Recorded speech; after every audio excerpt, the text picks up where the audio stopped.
Je suis Serine Faye, l'administrateur général d'Afrique Pesage Sénégal, Gambie et Guinée. En 2005, l'UEMOA a mis en place le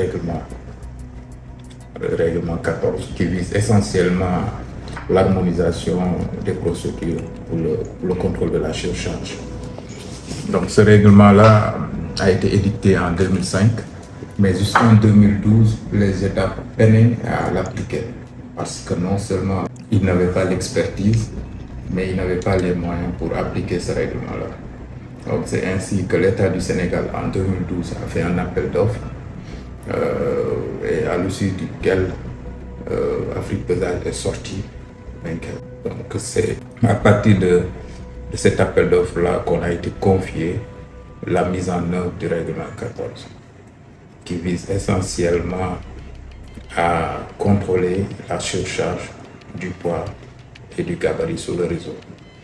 Donc aujourd'hui, au départ, on était à 90% de taux de surcharge. Aujourd'hui, nous sommes à 46% de taux de surcharge. C'est un pas en avant, mais un pas qui est insuffisant.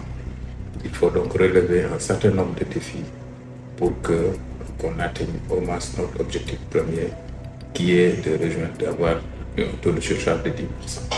Nous avons pour l'application de ces procédures-là, nous avons implémenté 29 sites de pesage à travers le territoire sénégalais et employant en moyenne 450 à 500 permanents. C'est ça que nous faisons. Aujourd'hui, nous avons contrôlé en 2023 plus de 1,2 million de véhicules lourds de marchandises. Cela induit qu'il reste beaucoup à faire parce que le trafic est loin d'être à 1,2 million, mais il y a des contournements qu'il faut encore mailler et le travail continue.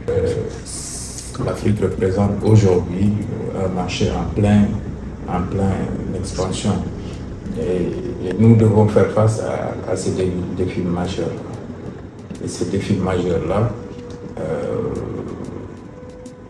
c'est déjà les infrastructures qui sont obsolètes, c'est déjà les infrastructures qui sont vétustes, mais aussi les infrastructures qui sont insuffisantes. Il faut donc qu'il y ait un acteur, soit l'État ou un acteur privé, qui puisse être là pour protéger ce qu'on a déjà, l'acquis. Aujourd'hui, le Sénégal fait partie des 10 premiers États en Afrique en termes d'infrastructure. Il faudrait qu'on puisse mettre en place des moyens pour sauvegarder les acquis d'abord. Parce qu'il faut considérer que nous sommes des pays en voie de développement. Les besoins en infrastructure en Afrique se situent selon les estimations de la Banque mondiale en 170 milliards de dollars. Donc les 100 milliards sont en déficit. Donc vous imaginez, pratiquement on n'a même pas encore la moitié de nos besoins. Donc si on arrive à lever des fonds, si on arrive à mettre en place des infrastructures, il faudrait qu'on mette en place des techniques, en tout cas des procédures pour protéger ces acquis-là. C'est ça notre rôle. Nous, c'est venir après, protéger ce qu'on a, pour mieux permettre à l'Afrique d'exploiter son potentiel économique. Parce que n'oublions pas que les infrastructures sont les vecteurs de développement. Le pesage utilise les dernières technologies en termes de pesage dynamique. Auparavant, on avait des ponts bascules au niveau des sites, des sites de pesage. Aujourd'hui, nous utilisons les PSC parce que tout simplement, c'est un pesage dynamique. Le pesage dynamique, ça veut dire quoi? Ça veut dire que quand le camion arrive sur le site, il n'a pas besoin de s'arrêter pour être pesé. Donc, le camion traverse le site à 8 km/h et il y a des détecteurs de poids qui détectent tout de suite le poids du véhicule, essieu par essieu, pour pouvoir déterminer si le véhicule est en règle.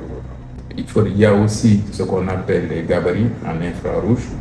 Ces gabarits-là mesurent la hauteur du véhicule et permettent d'identifier si le véhicule fait plus de 4,50 m ou pas. Parce que ce sont ces éléments-là qui sont les facteurs de dégradation de route d'abord, mais aussi d'insécurité routière. Donc il faudrait que qu'on puisse nous-mêmes, à notre niveau, détecter si le camion est apte à continuer son voyage. Donc, si le camion n'est pas apte, on doit le délester, c'est-à-dire transvaser la marchandise excédente sur un autre véhicule et les reposer, les recontrôler. Cela permet de minimiser les accidents sur les routes, mais aussi de dégrader prématurément la route. Nous avons aussi besoin d'un engagement collectif de la part des États, des ONG et de la communauté pour qu'ensemble, qu'on puisse garantir que nos initiatives soient pérennes et qu'assurer une bonne réussite des projets. Donc, ce que nous faisons en termes de sauvegarde des routes, nous avons besoin de tous ces acteurs-là pour qu'ensemble, qu'on puisse atteindre nos objectifs.